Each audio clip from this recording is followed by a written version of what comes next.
Let's talk today about workspaces, and then maybe you can see if they're a good fit for your project or something that you're working on. Hello everyone, my name is Ricky, and welcome to the Dev Method.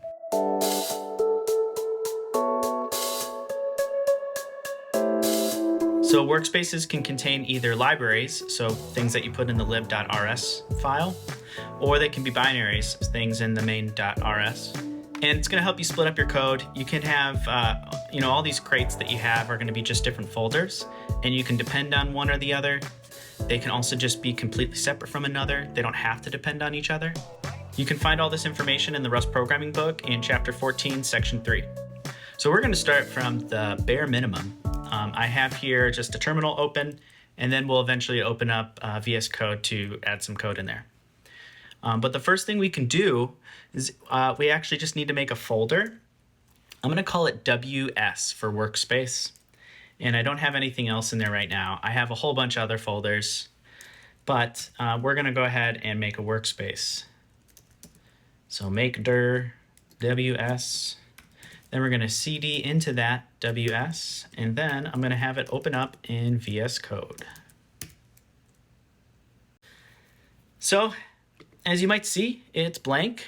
We have the files listed on the left-hand side, and there's no files. So what would be the first file we add? It's a very simple file, and it's a file that will come back and forth to as we add more crates to this workspace. So it's going to be a cargo.toml file. All right, so I made the text bigger for us so we can all read together. But here's our cargo.toml file. And we just have the .vs code because I changed the workspace font size. So yeah.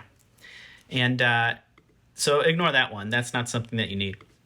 So here we go with the workspace. And since this is our configuration that's shared amongst all of them, we need the workspace. That is kind of the bare minimum that we need.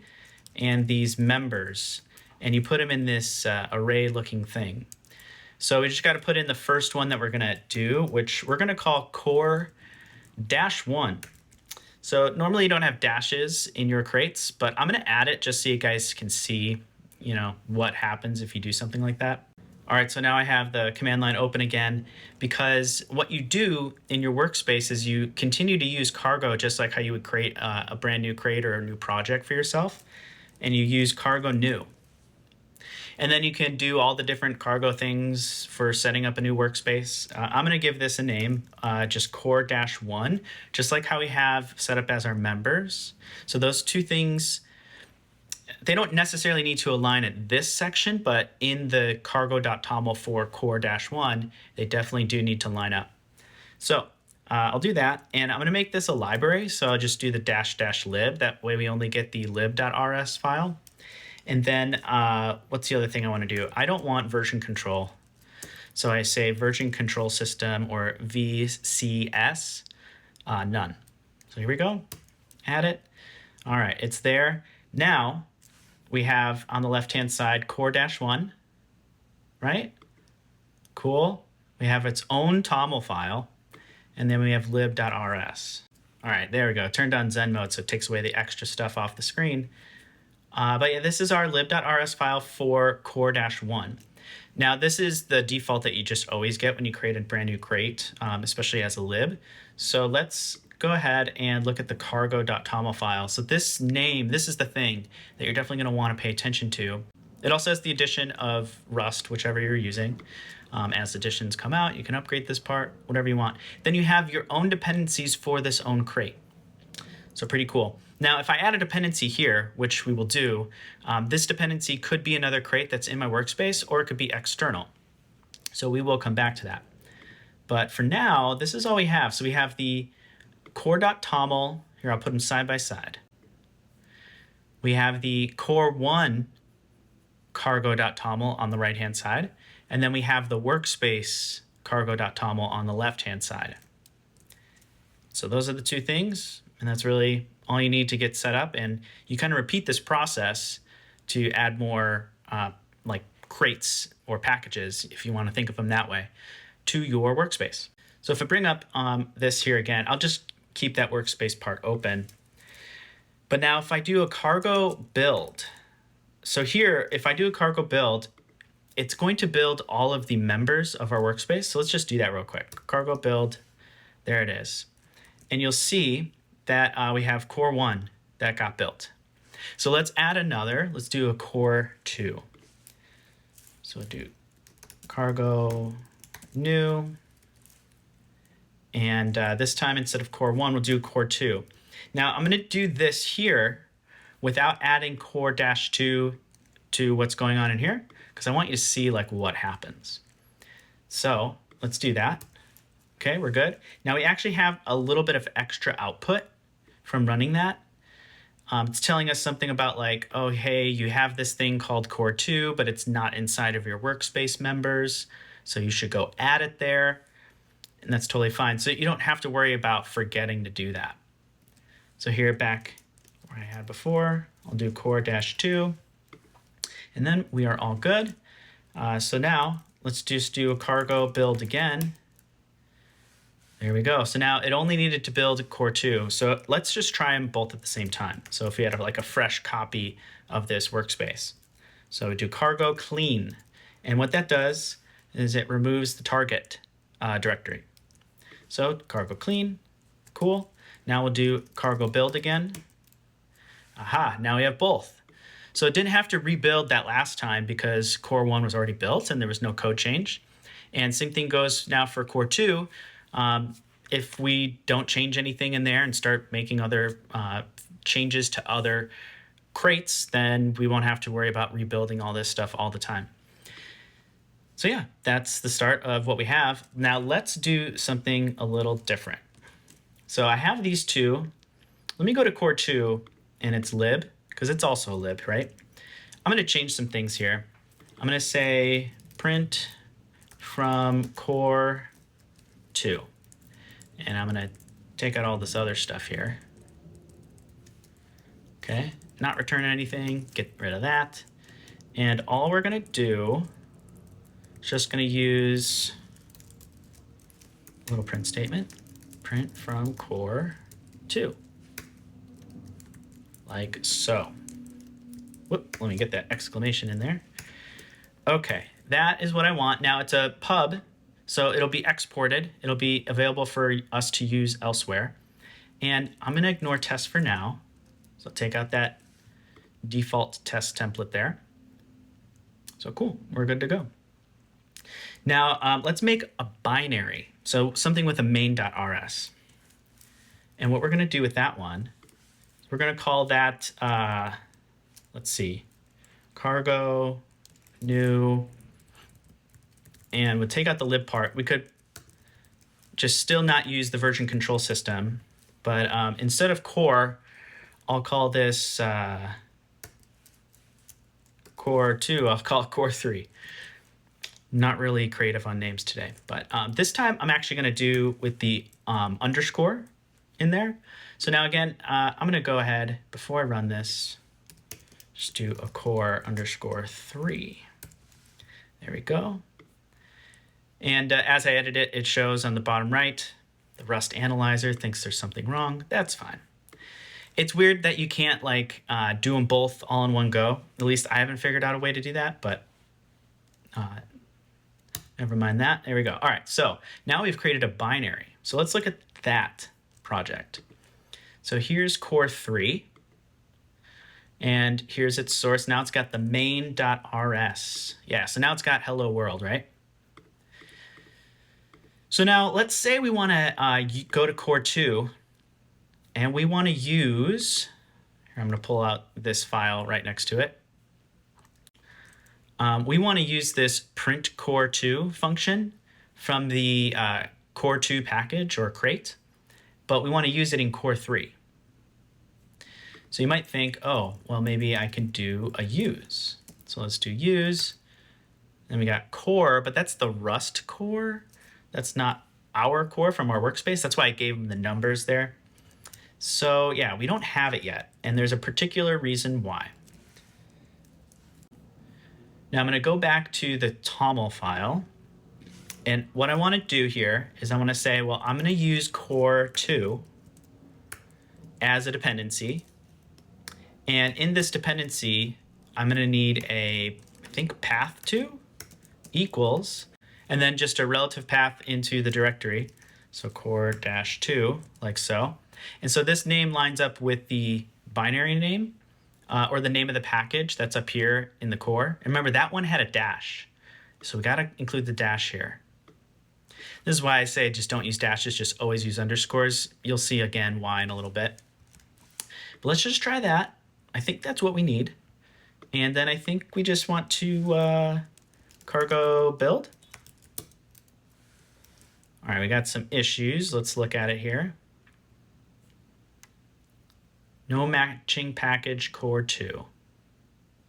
Oh, look at this. Unused manifest key. Dependencies, core 2, path 2. So I don't think it's path 2. Yes, I just double checked in the book. You see here, it says path, not path 2. So let's go back, and it's just path.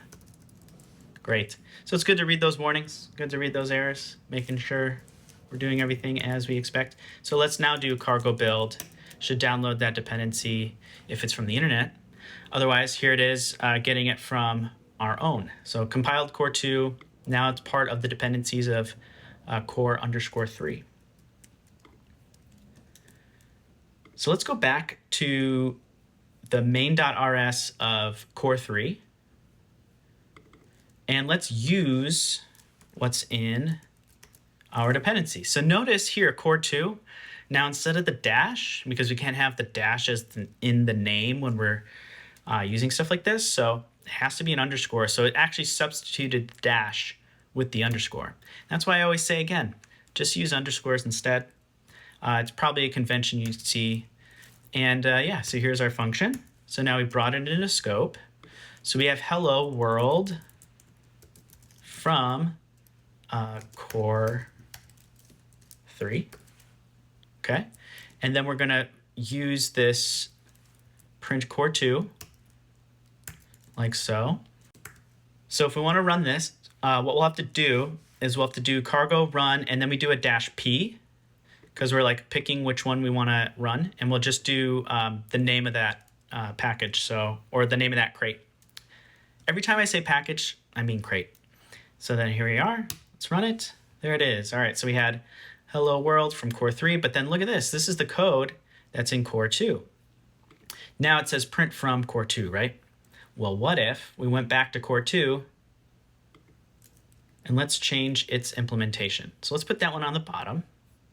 Nope, on the bottom. Okay, here, we'll go this one on the top. There we go. All right, so this on the top is core 3, because that's how it corresponds here on the left-hand side in the File Explorer. And then we have core 2, which is down below. I'm going to change this, and I don't know, let's put an emoji in here. Little smiley happy face guy. Okay. Now, let's go back to our terminal, and let's go ahead and cargo run this again. There it is. It saw that there's a change in core 2. It compiled it, and then we're using it as a dependency here for core 3. And we told core 3 to run its main because it's a binary. And there it is. We got it. So pretty sweet. And then just to show from the beginning, let's go ahead and cargo clean again. Okay. And then cargo check or build or whatever. There it is. So here we are, just building up our app. So let's actually start doing something where we create like something like an interface or a trait in one package, and then reuse it and implement that trait in another. So to do this, we're going to make somewhat of a fake web service library. So something that is like a GET request and a POST request and stuff like that. So what we're going to do is we'll call it just router. That'll be the one package. Okay. And I'll have to go back to the core.toml file, or the cargo.toml file, not the core one. Add that here. It's going to be called router. And then we'll do the other one, and it's just going to be like a printing version. So I'll just call it println router. And so let me add that one real quick. cargo new.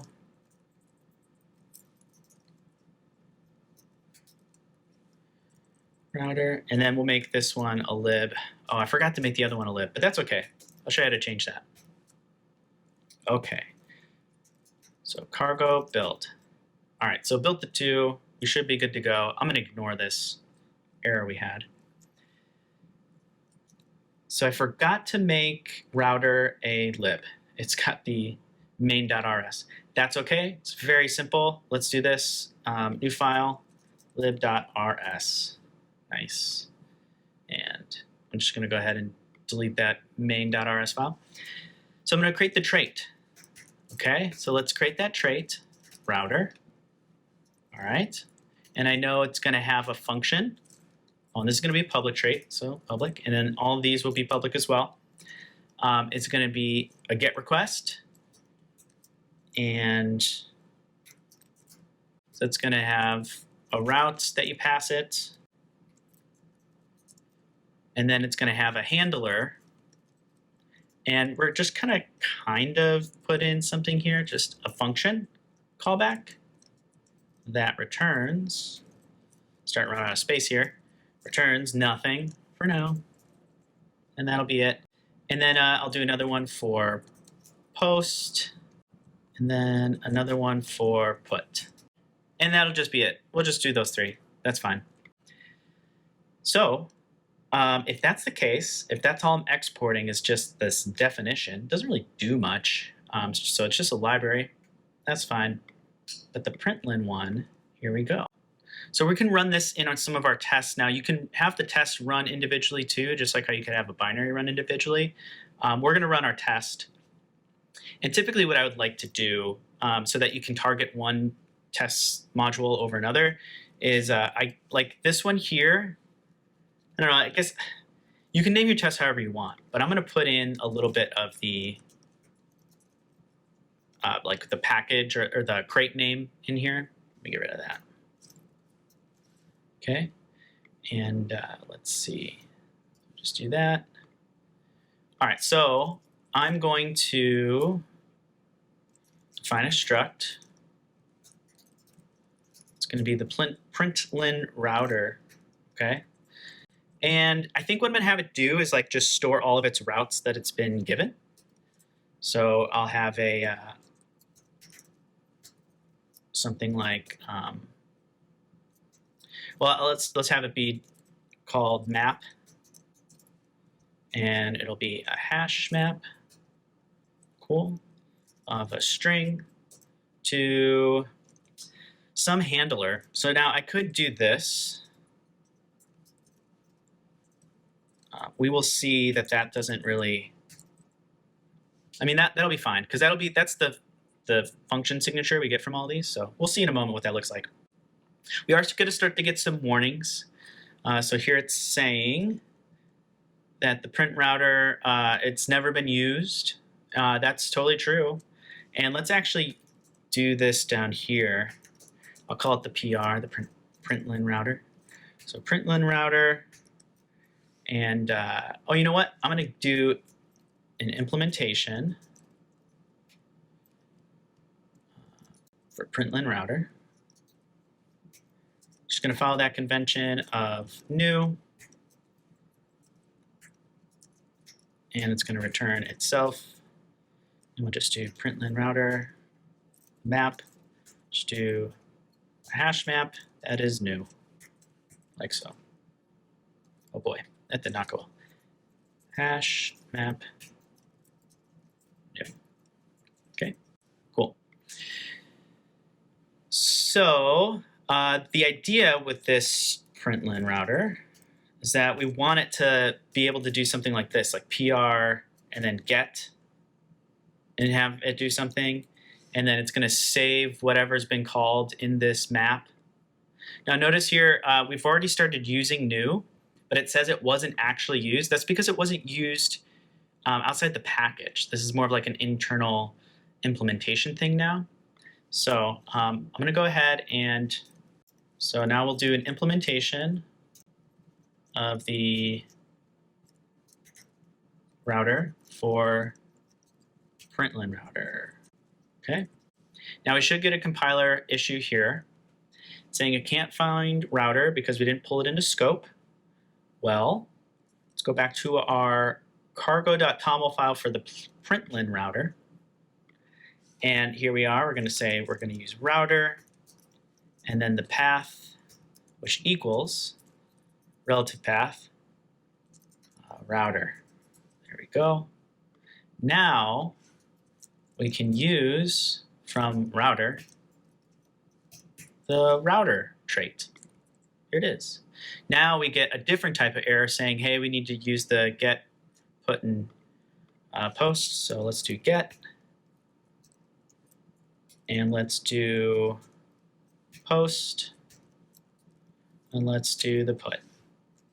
So what I wanted to save are like all the handlers as the values. I guess it's, yeah, so all the handlers as the values, but then all of the routes. So like, let's make a brand new string and save it as something unique. So if you think of a web server, if I get something like skateboards, so if this route was skateboards, but it's a get request, we can have a get request on skateboards, we can have a post request on skateboards, and then we can also have a put request on skateboards. So this would just be skateboard. That's the idea. So let's just try that. So we do pr.get, okay, and skateboards. Okay, now the handler, it's kind of going to be a little bit of a throwaway handler here. Just say get skateboards. There it is. There it is. All right, so get skateboards called, we'll say. All right, looks good. Print post. Well, actually, I'm just going to use post and put. All right, so we have all three of them in a row. So we get a post and a put and a get, all of them. Cool. And then at the end, we're going to say, we're going to get the routes. So routes, and we'll say pr.routes,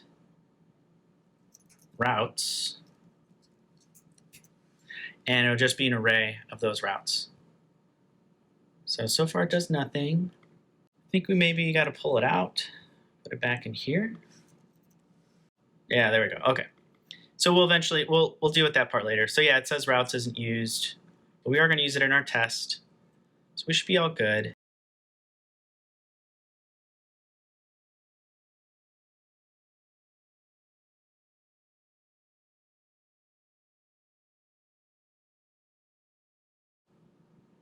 All right, so I made a couple mistakes. I finally got it to what I wanted to be. So what I should have, or what I'm expecting, I should do assert equal, because it's a test. We'll do a vec of strings. Actually, let's call this expected. Vec of strings. And we should have get skateboards.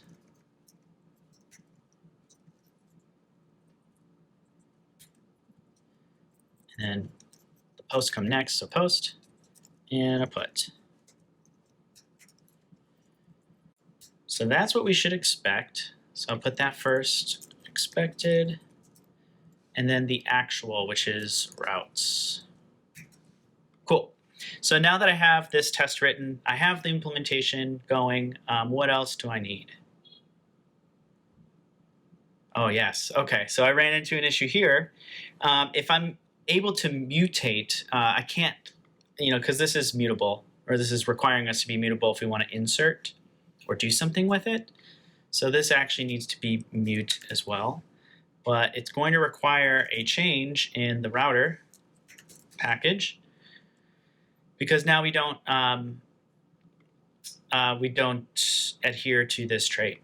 So let's go ahead and do that real quick. Mute self. Cool. There it is. And the route still isn't being done here. So I think also, too, it's just going to say route, but not the exact way we wanted. I wanted string interpolation, so I don't know if you guys missed that, but that's what I need here as well. So let me add that real quick to each of these parts. Okay, take this part out. There we go. There we go. Okay, so that should be more or less what we get in there. And then this is how we're going to get it out. Oh, but I don't want get in here anymore. It's going to be post post and get and put. I think this is all I need. So let's try. Oh, got to make this mutable now. Okay, there we go. Let's try running this test, and we go to the command line. Let's do cargo clean, just so you can see that. But let's do cargo test now. It's going to run all the tests and all of the everything. And we did have one that fails. Yeah, so here it is. So let's get skateboards, and that, yeah, we have a put. And that is because I didn't get rid of this one. So let's try it again. Cargo test. Okay, everything's good. Everything worked out. All right, so I'm going through and I'm just changing some of the things here to get rid of this. I do want this to be new, and everybody can use this. So pub, get the routes there. So we shouldn't have any warnings. Let's do a cargo check. Yep, no warnings from anything, so that looks good. So now something to keep in mind is, let's say we wanted to use some external library like random numbers or some sort of JSON parser. I could put it in the cargo.toml file of the router. Therefore, it could return something that's a JSON object. And then in the println router, I might want to do the same thing or do something with that library. So you can actually add the dependency to both. And if they're patch differences, but the same major and minor version, everything will be the same binary. So it'll just actually download the one dependency between the two. But as soon as you start changing from 2 different minor versions or 2 different major versions, there actually is going to be 2 different binaries downloaded for you in the workspace cargo.log file. So yeah. If you guys have any questions, leave them in the comments below. I'll do my best to answer them. And other than that, have a good one.